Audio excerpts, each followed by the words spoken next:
Comforter, Yeah, which was my favorite song on the first album.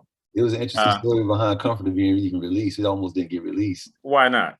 We Comforter was purely like a collateral damage, like in terms of how the label must have seen it. Because look, but we won because of it. Okay, so we're in the marketplace doing promotional tour shows, and people like you are saying, "Yo, I like that If I Ever joint, man," but that Comforter joint. And so the Black people were responding to us that way in the marketplace. And we have been alienated from the Black marketplace because they put us overseas immediately when we got a record deal. We were in Europe. Our song was blowing up in the States. We were at no Black radio stations or anything in the States. The song was just blowing up. Meanwhile, Silk and H-Town, they were going to all the Black radio stations, getting all the love. And their song was being played like ours, but the people met them. You know what I mean? We wasn't getting it. So we were like getting word back to the people, kind of holding us responsible for that, like that action. I mean, we, in our minds, we were just some artists that signed to a label, and we was just doing whatever they, wherever they took us. You know what I mean? So once we realized we had to rein that in and get control over that, because we were getting a bad rap, and for crying out loud, we came from Howard. How they gonna see us as like, not being pro-Black? So we had to fix it. So we told the label, look, we're a product, but we're a human product in the marketplace. We can actually come back and report to you what we see in as product. That's the unique positionality we face. I want y'all to listen to us. And they basically gave us the kind of like, how LeBron in a situation, the lady told him to shut up and dribble. Mm-hmm. Like, kind of like, we got that sentiment from the label, like, shut up and just let us do this business part.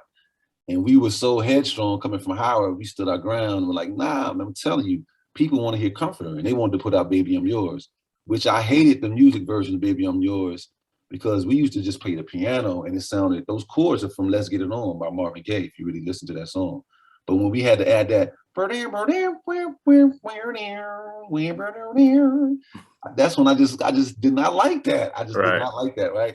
But everybody loved the song. And so that was another thing. I made sure we did the video back at Howard to show and prove. Mm-hmm. We picked our models. Anyway, we told the label that, and they almost basically bet us. They were like, okay, we're going to show y'all. They put out Comforter with minimal support. Like, they had no money put behind anything. The video was by the same guy, but luckily Comforter kind of was a little better.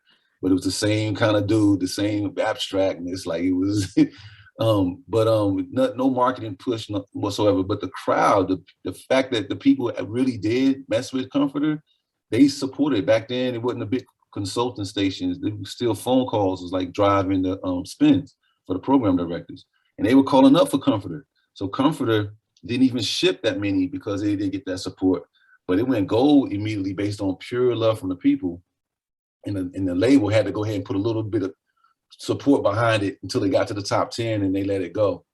But that was with no label support. And then Baby I'm Yours came after that, and they put a lot of money into Baby I'm Yours, and way more than Comforter. And it basically charted in the same place with way more put behind it. But we got to get 3 singles. They would have probably only just given us 2 singles off the album, off that first album.